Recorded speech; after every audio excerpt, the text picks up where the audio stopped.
Hello everyone, welcome to another video uploaded by Each Sense. I hope you guys enjoy, and do not forget to buy the book below. It will be in the comment section or the about page discussing financial responsibility. But to the topic, I want to discuss a phenomenon that I would like to call it, called CELMIs. Now, CELMIs are college-educated, labor-minded individuals. And the reason why I call this a phenomenon is because, quite frankly, a lot of people who are college-educated are CELMIs. Even though they're college-educated, they have a labor-minded idea of how to make a living. What do I mean by this? Let's take, for example, post-World War II.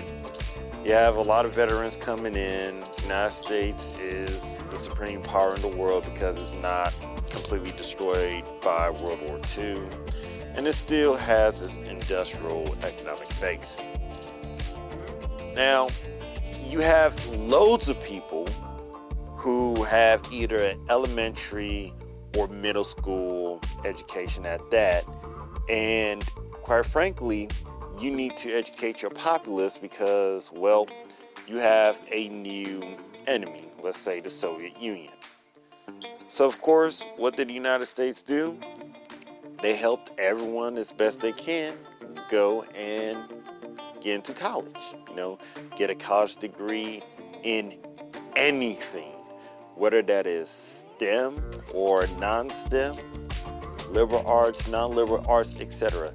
If you had a college degree, you had a meal ticket.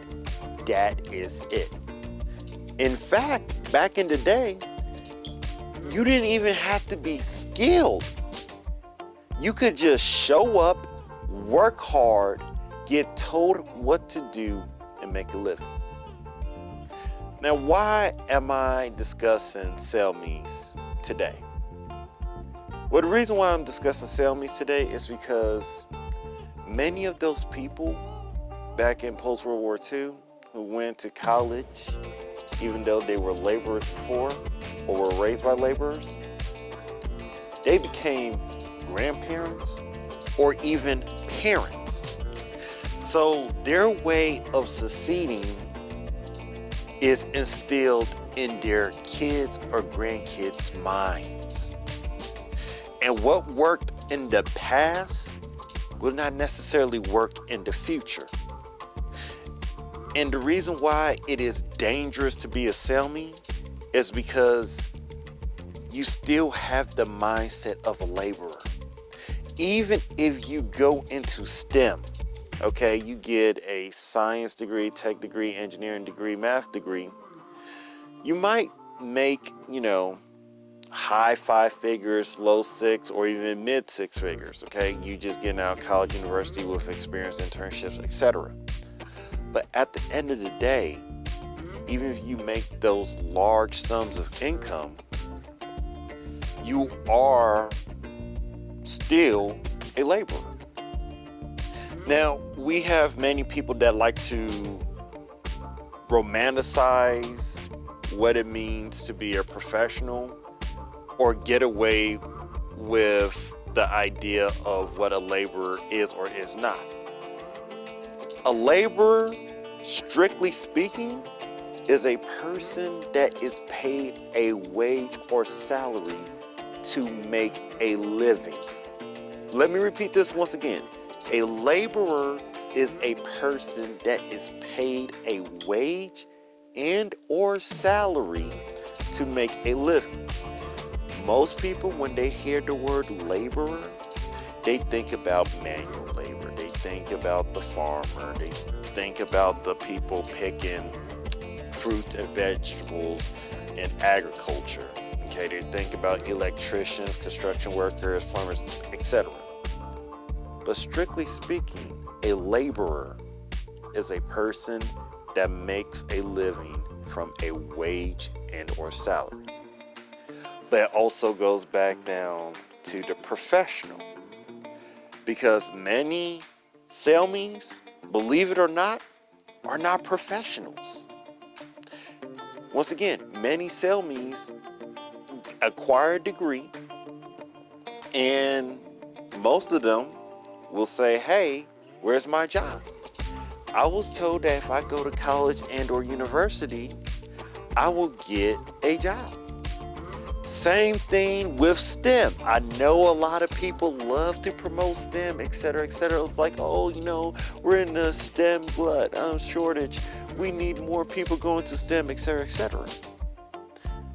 Ironically, that's a marketing ploy itself, because businesses, typically in the STEM industry, there are many people graduating every year, getting a degree, hundreds of thousands, millions in STEM. And quite frankly, they don't get paid crazy amounts of money. You will hear plenty of times 3.5, 3.6, 3.7, 8, 3.9 GPA mechanical engineers, aerospace engineers, or chemical engineers that cannot find jobs because, well, they didn't acquire the quote-unquote experience, they didn't network, they didn't go into internships or do their own projects, etc., etc.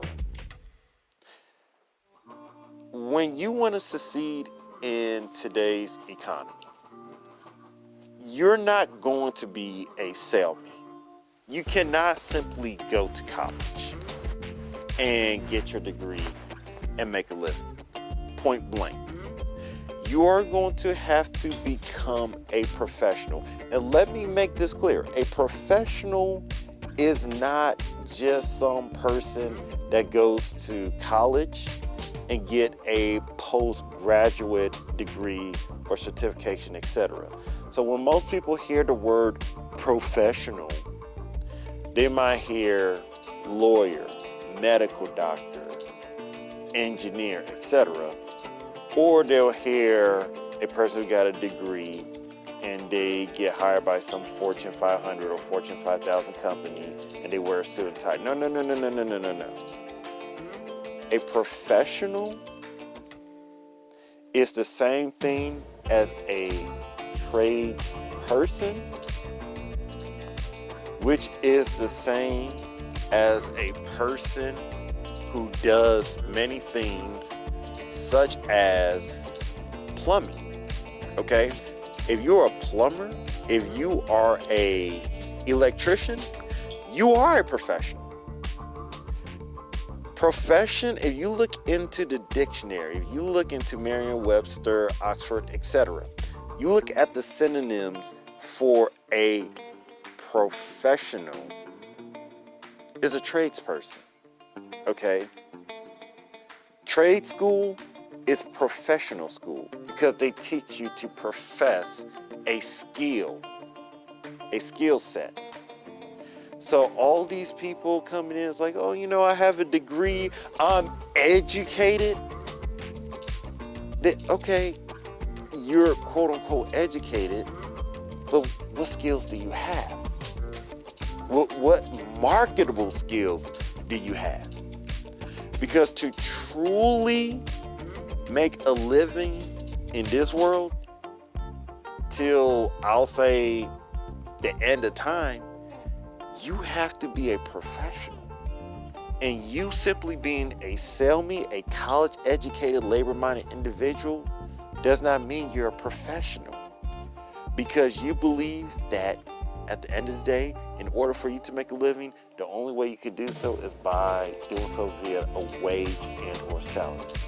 A professional could do that as well, but they can also, let me repeat this, and this is imperative and important that you hear this. A professional can also compete in the marketplace, get their own clients and clientele, and start his or her own businesses. Period. can't do that, I don't really think you could call yourself a professional. That's it. Or at least you can't call yourself a professional, minus my opinion, period. So that's all. Take note of this video, and if you enjoyed this video, buy the book because I explain it way more inside my book. That's all. Bye.